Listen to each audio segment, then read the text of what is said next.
channel. Halo semua, hari ini saya akan review kutu filem tentang filem Korea Utara, iaitu Kaiju. Pulgasari adalah judul dari film Kaiju produksi pemerintah Korea Utara yang waktu itu masih dipimpin oleh ayah dari Kim Jong-un, yaitu Kim Jong-il, yang dirilis pada tahun 1985. Inti cerita dari film Pulgasari sendiri adalah mengenai monster raksasa pemakan besi bernama Pulgasari yang terlibat konflik dengan sebuah kerajaan yang gemar menindas rakyatnya sendiri. Film ini memiliki tema propaganda karena pemerintah Korea Utara menggunakan film ini sebagai ajang untuk mempropagandakan buruknya kapitalisme.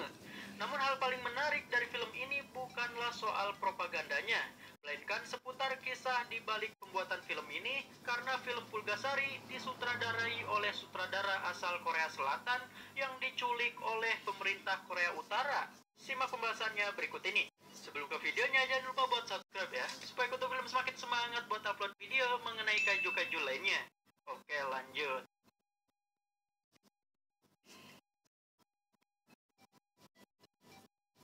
Sebelum kita membahas kisah kelam di balik pembuatan film ini, Kutu Film akan membahas sedikit alur cerita filmnya terlebih dahulu. Di suatu kerajaan yang bertempat di semenanjung Korea, hiduplah seorang pandai besi yang sudah tua.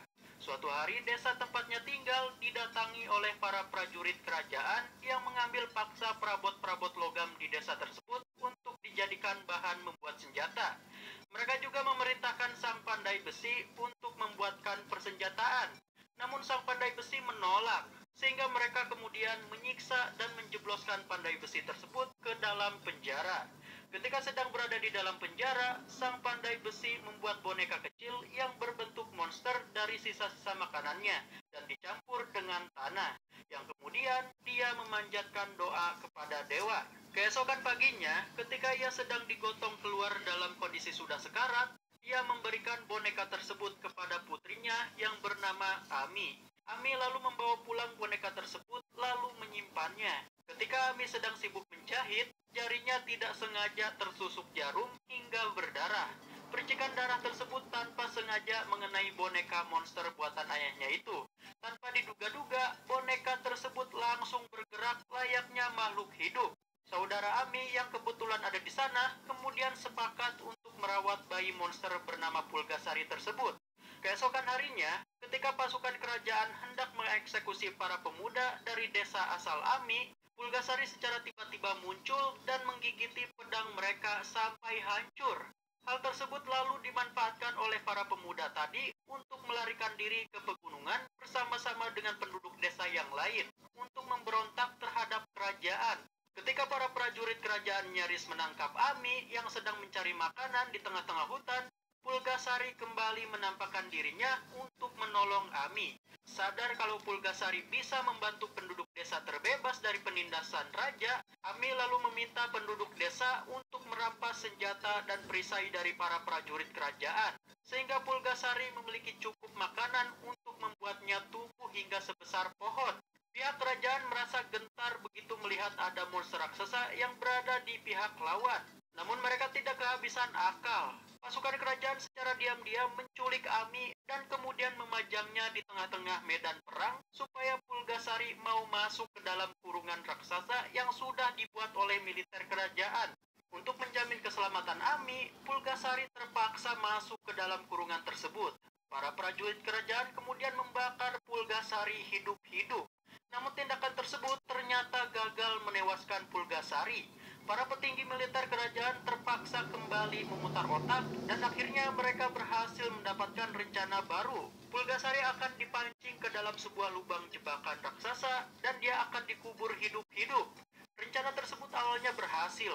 Pulgasari sempat berhenti bergerak usai tertimbun bongkahan-bongkahan batu raksasa. Namun setelah Ami melukai dirinya sendiri agar darahnya menetes ke tempat Pulgasari tertimbun, Pulgasari langsung bangkit kembali dari lubang tersebut, kemudian melanjutkan perjalanannya ke istana raja bersama-sama dengan para penduduk desa. Kerajaan pun berhasil ditumbangkan. Setelah kejadian itu, seluruh penduduk desa berpesta pora. Namun ada kekhawatiran di lubuk hati Ami. Ami sangat takut jika semua perkakas logam di wilayah kerajaan habis. maka Pulgasari harus menyerang kerajaan lain supaya selera makannya akan logam bisa tetap terpenuhi. Tidak ingin melihat hal tersebut terjadi, Ami pun mengorbankan dirinya dengan cara berdoa sambil bersembunyi di dalam lonceng logam yang hendak dimakan Pulgasari. Tak lama sesudah Pulgasari selesai mengunyah lonceng tersebut yang di dalamnya terdapat Ami, tubuh raksasa Pulgasari langsung membatu dan hancur berkeping-keping. Sementara jiwa Pulgasari bersatu dengan jiwa Ami.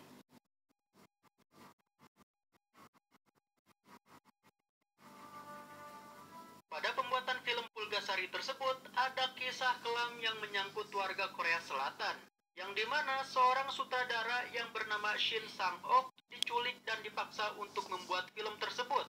Awalnya pada tahun 1978, mantan istri Shin yang bernama Choi Eun-hee dilaporkan diculik di Hong Kong. Shin Sang-ok yang mendengar kabar tersebut kemudian terbang ke Hong Kong dengan harapan bisa menemukan keberadaan mantan istrinya. Namun naas, ketika sedang berada di Hong Kong, Shin juga diculik oleh orang yang tidak ia kenal. Belakangan diketahui kalau penculik dari kedua warga Korea Selatan tersebut adalah orang suruhan Kim Jong-il, ayah dari Kim Jong-un. Kim Jong-il ingin memanfaatkan mereka untuk menggarap filmnya yang bertujuan untuk mempropagandakan kehebatan Korea Utara. Namun ketika Shin sudah berada di Korea Utara, dia tidak mengiyakan permintaan Kim Jong-il tersebut. Alhasil dia dan istrinya dipenjara selama 4 tahun, yang akhirnya Shin meminta maaf lewat surat kepada Kim Jong-il dan hendak membuat film yang dia inginkan. Pada proses pembuatan film tersebut, beberapa staf dari Toho yang pernah memproduksi film-film Godzilla didatangkan langsung dari Jepang untuk keperluan membuat kostum Pulgasari. Namun mereka datang dengan sukarela dan berniat membantu membuat film Pulgasari tersebut. Akhirnya pada tahun 1985, film Pulgasari resmi dirilis dan hanya dipertontonkan kepada penduduk Korea Utara. Setelah film itu rilis, Shin dan Chon menjadi orang kepercayaan Kim Jong-il. Kemudian pada tahun 1986, ketika mereka berdua dan pengawal dari Korea Utara berada di Austria, keduanya melarikan diri dan meminta bantuan kepada kedutaan Amerika Serikat. Akhirnya mereka terbebas dan berhasil kembali ke Korea Selatan pada tahun 1994 setelah beberapa tahun tinggal di Amerika.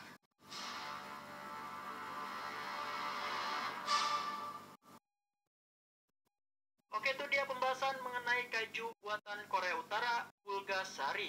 Jika kalian suka videonya, silahkan klik like-nya dan jangan lupa buat share ke teman-teman kalian yang suka pembahasan mengenai kaiju. Gabung juga grup Facebook Kutu Film, linknya ada di deskripsi ya. Saya Kutu. Okey, itu saya tunjuk.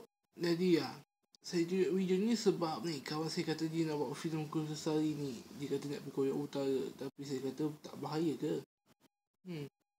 Dia kata dia tak takut bahaya. Jadi ya, saya kata awak ni memang tak takut bahaya. Kenapa awak nak buat filem ni tu? Sebab itu filem raksasa, itu tertarik. Dia nak buat lebih bagus. Dia nak buat versi modern. Macam King of Monster tu, Godzilla tu, King of Monster. Dia nak buat macam raksasa lah.